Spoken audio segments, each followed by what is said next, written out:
Baik, Assalamualaikum warahmatullahi wabarakatuh. Pada video ini kita akan membahas tentang dasar psikrometrika ya, atau psychrometrics. Saya mulai dari definisi dulu apa sih psikrometrika itu.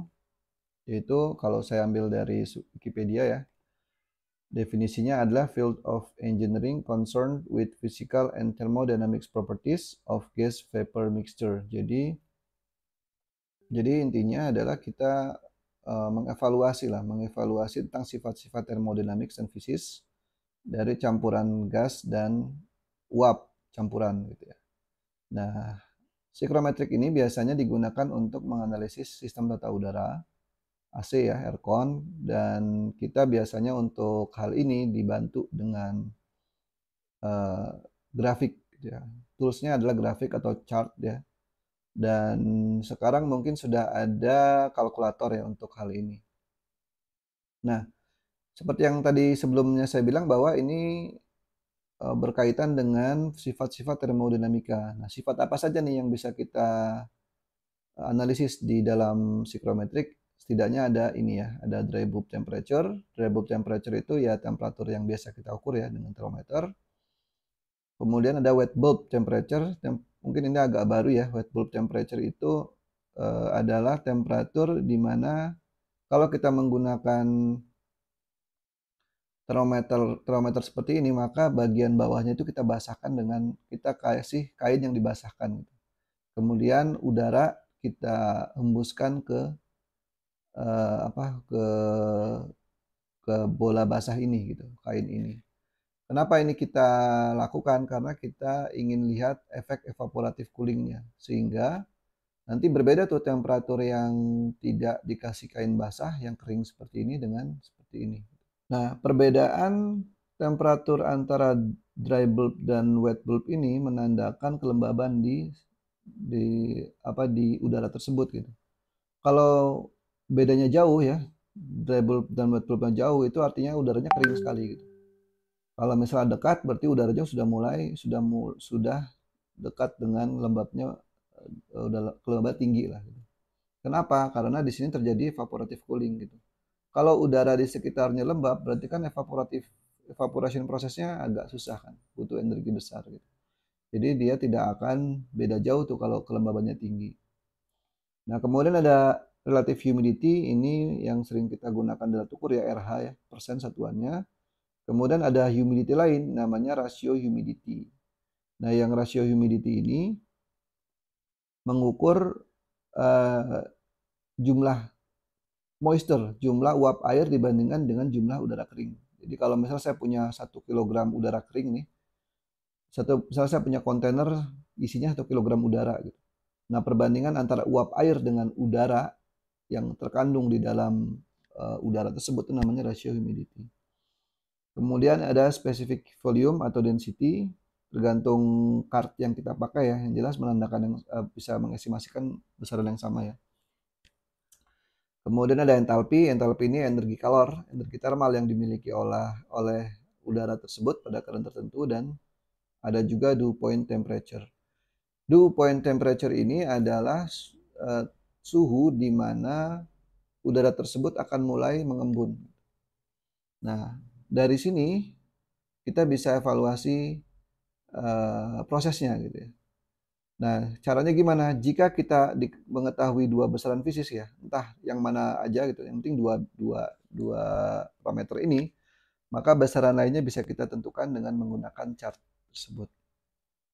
Oke, untuk lebih jelasnya kita lihat gambar psychrometric chart ya. Saya ambil dari Trend, sebuah perusahaan aircon yang cukup terkenal ya. Nah, ini psychrometric chartnya. Kalau kita lihat di sini ada yang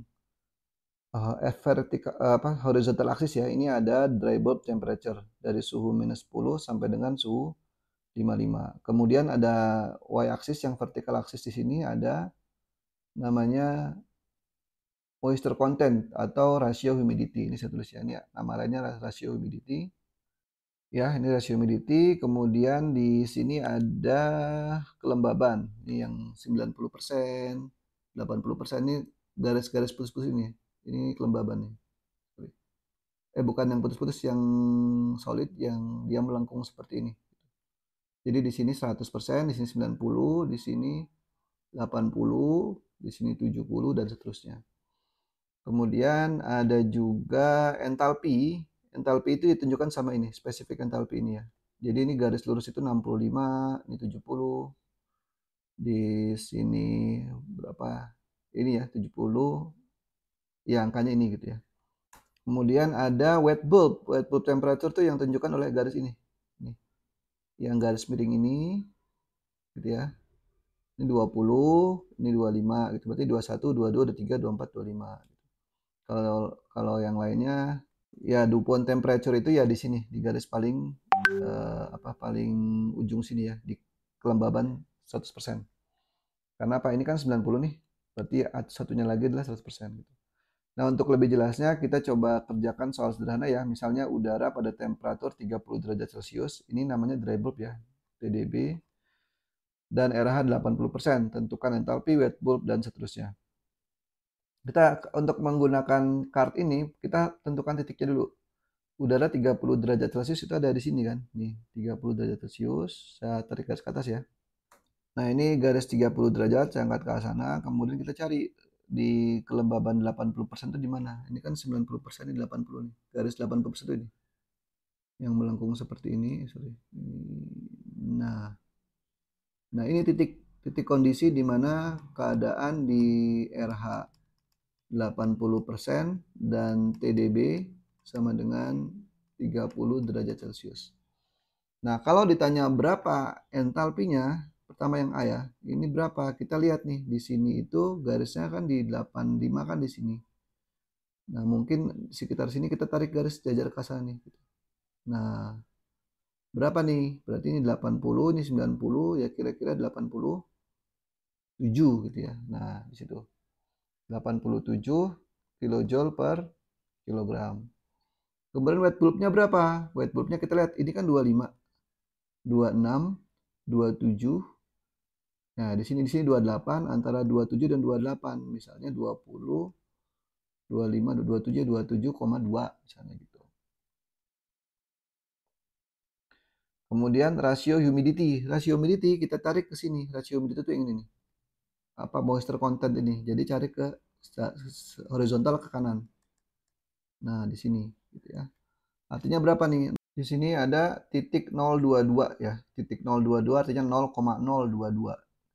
Artinya ini kalau saya pindahkan ya, rasio humidity ini adalah 0,022 kg per kilogram dry air. Artinya kalau saya punya 1 kg udara, maka 0,022 kilogramnya sekitar 22 gram itu adalah air. Lalu massa jenis. Nah, massa jenis di sini nggak ada, tapi yang ada adalah specific volume. Nih, volume spesifik. Di mana garisnya? Ini garis yang miring begini. Ini garis, sorry. Ini garis 0,8, ini 0,85, yang ini 0,9 dan seterusnya. Nah, jadi karena kita ada di titik ini, kita kira-kira ini garisnya segini kan. Garis miringnya itu ke sini. Gitu ya. Itu kan ada berada lebih dekat dengan berapa nih? 0,9 kan? Ini 0,9 ya. Sini 0,9, di sini adalah 0,85 gitu. Jadi kira-kira kalau dekat di sini bisa jadi mungkin volume spesifiknya itu 0,8 ya kira-kira 0,89 kilogram meter kubik ya per kilogram karena ini volume spesifik. Tapi yang ditanya bukan volume spesifik tapi rho gitu ya. Rho-nya berarti 1 per volume spesifik jadi 1 per 0,89. Ini kalau kita hitung dapatnya adalah 1,12 kilogram per meter kubik.